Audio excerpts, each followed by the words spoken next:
Hi everyone, I'm Kathiresan, fertility physician and Dr. Mom, and here to educate on fertility. I have been doing a series of videos on different IVF protocols. There are many different IVF protocols, and we do our best to individualize the protocol to the patient. In this video, we'll be talking about the Minimal Stimulation IVF protocol. My hope is that this video is a helpful resource to you and that it will help walk you through the process. And with that, we will start with the Minimal Stimulation IVF protocol.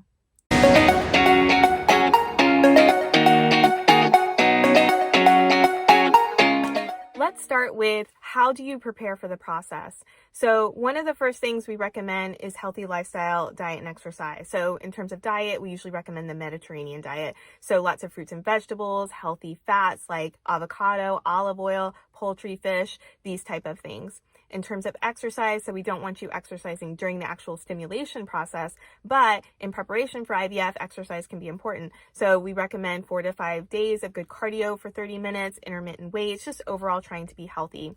In addition, we want you to avoid processed foods, try and avoid alcohol and smoking, and minimizing caffeine. In terms of supplements, so we usually recommend prenatal vitamins, vitamin D, calcium, these type of things. And if we're concerned about ovarian reserve, then we would also recommend CoQ10 and DHEA. So these are some of the things that you can do in preparation for the process. The overall idea of IVF involves a woman undergoing stimulation, so she's going to take injections so that her ovaries will produce multiple eggs. Then we will remove the eggs with a minor surgical procedure called an egg retrieval, and then we'll have the eggs in the lab. The egg and sperm will then meet in the lab, and then we have an embryo, and then we'll put the embryo back in the uterus at a later time. So that is the overall idea of IVF. Now, there is a series of steps involved, and we're going to go through each step in detail. The first part of the process is 2 visits, one with the physician and one with the nurses. So with the physicians, you'll meet with the physician, go over the process again, answer any questions, and sign consents. We'll also do a couple procedures with the patient. So the first is what's called a trial transfer. So this is basically a practice run at putting the embryo back in, and all we're doing is just sliding the catheter in. We just want to make sure it's a nice and smooth process because we don't want to run into any surprise on the real day when we're putting the embryo back in. The other procedure that you'll do with the physician is what's called a saline ultrasound or hysterosonogram. I have done a video on this and I will link it here. But basically what's involved is we will inject saline into the uterine cavity. This will dilate the uterine cavity so we get a good inside look at the inside contour of the uterus. We want to make sure there are no polyps, fibroids, adhesions, anything that might decrease our chance of success. The next visit is with the nurses. So with the nurses, they'll do a medication review with the patient. So they'll go over all the medications and how to use them. In addition, they'll set up a calendar for the patient. So they'll have a good understanding of the timeline. So these are the first steps of the process. Step 2 is stimulation. Stimulation refers to the process of stimulating the ovaries to grow multiple eggs. So I first like to go over what happens in a normal cycle versus what happens in IVF so you can get a good understanding of both and how they're different. So what happens in a normal cycle is a certain number of follicles are released and become visible on ultrasound. So one of those follicles will grow to be the dominant follicle to eventually release the egg in a process called ovulation, and the rest of the eggs will die off. The next cycle, another set of follicles become visible. So in a cycle, you're not losing just one egg, but you're losing a whole set of eggs. Now, in IVF, the hope with that is that we give medications so that instead of those eggs dying off, we want them all to grow. So hopefully we get multiple mature eggs from that cycle. So that is how the 2 are different. Sometimes patients will ask me if IVF affects future fertility. It does not. The only difference between a normal cycle and IVF is that instead of those eggs dying off, we're trying to grow them so that hopefully we get many eggs from the IVF process. Stimulation can be essentially broken down into 2 components. The first component is stimulation. So this is the medicines that you'll take to stimulate the ovaries to grow multiple eggs.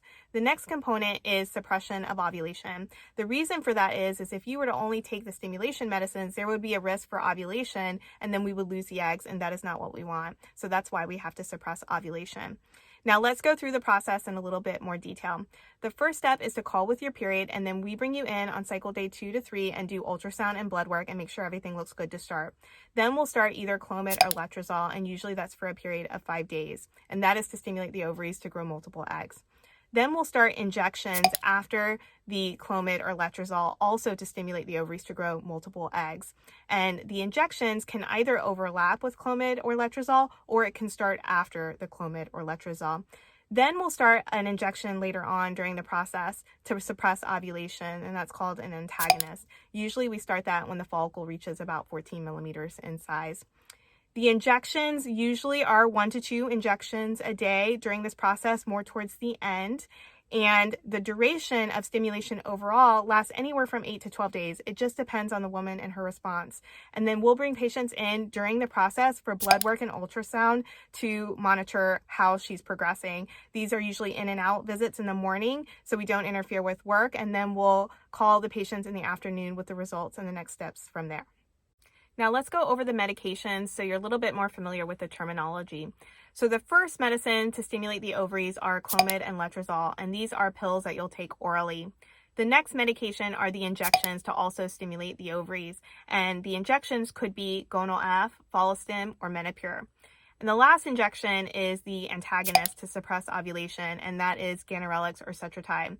So there are a few different ways you could do the protocol. For example, you could do Clomid, Menopur, and Ganirelix, or you could do Letrozole, Gonal-F, and Cetrotide. So there are a few different ways that we can do it. Step 3 is the trigger.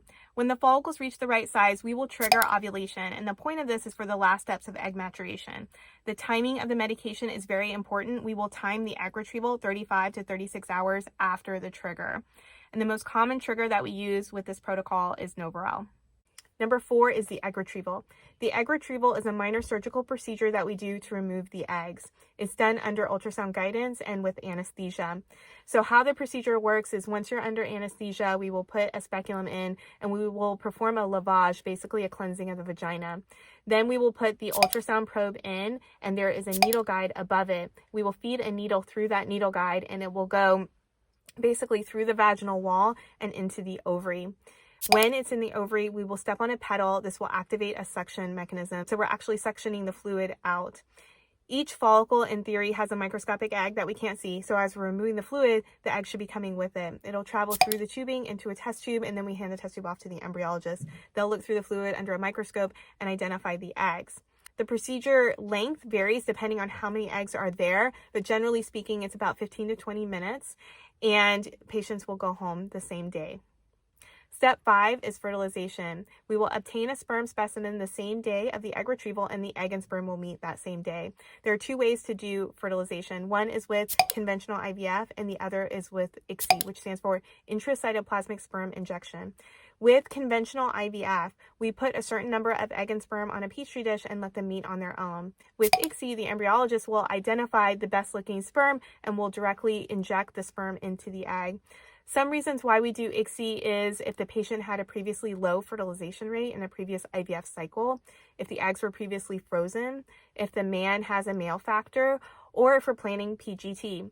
So we usually plan in advance which type of fertilization method we are using, but sometimes on the day of the egg retrieval, if we see lower number of sperm than we anticipated, sometimes we'll decide to do ICSI that day instead of conventional IVF. Step 6 is embryo development. We will let the embryos grow in the lab for a period of about 5 to 6 days usually. The embryologist will be calling the patient and giving them periodic updates on how the embryos are growing.